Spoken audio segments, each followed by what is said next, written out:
हाय मैत्रिणींनो, नमस्कार. तरी मी आज खव्याचे गुलाबजाम बनवते. ह्या वाटीने 2 वाट्या खवा घेतलाय मी आणि ह्या 1 वाटी पीठ घेतलंय. तर हे पीठ मी गव्हाचं घेतलंय. तुम्ही गव्हाचं पीठ किंवा मैदा काही पण घेऊ शकता. हे पीठ आपल्याला या खव्यामध्ये थोडं थोडं करून मळायचं आहे.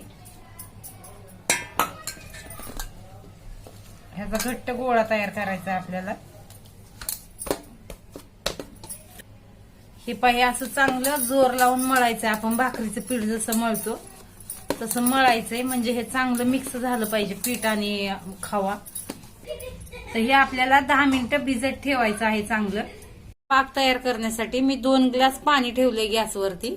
1 लिटर 2 गिलास म्हणजे 1 लिटरच्या आसपास मी पाणी ठेवलंय. आणि ह्या ह्याने मी 1 कप गव्हाचं पीठ घेतलंय.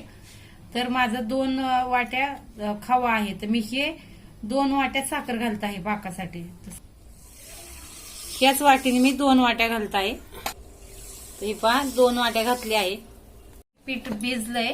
तर आता हे जे आपण तयार करूया गुलाबजाम. छोटेच करायचे आहेत आपल्याला, जास्त मोठे केले तर मग ते फुगणार. हे बघा, ह्या पद्धतीने मी पूर्ण करून घेत आहे. तर हे पहा, ह्या प्रकारे आपण असे गोल करून घेतले आहेत. थोडे मीडियम आकाराचेच केले, जास्त मोठे नाही. हा आपला पाक तयार झालाय. तर तुम्हाला आवडत असेल तर यात विलायची तुम्ही टाकू शकता.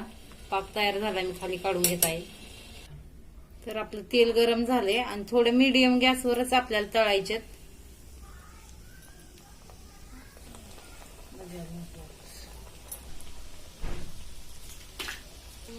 तर हे पहा आपले भाजले आहेत. तुम्हाला जसा कलर हवाय त्या प्रकारे कलर होऊ द्यायचा आहे. असे तळून मी काढले. तरी तुमच्याकडे जर पीठ जेवढं माताय तेवढं तुम्ही पीठ घालायचंय, नाहीतर मग ते फुटायचे जास्त चान्स असतात. माझ्या जेवढं मावलं मी तेवढं घातलंय. आणि हे पाक पण माझा तयार झालाय.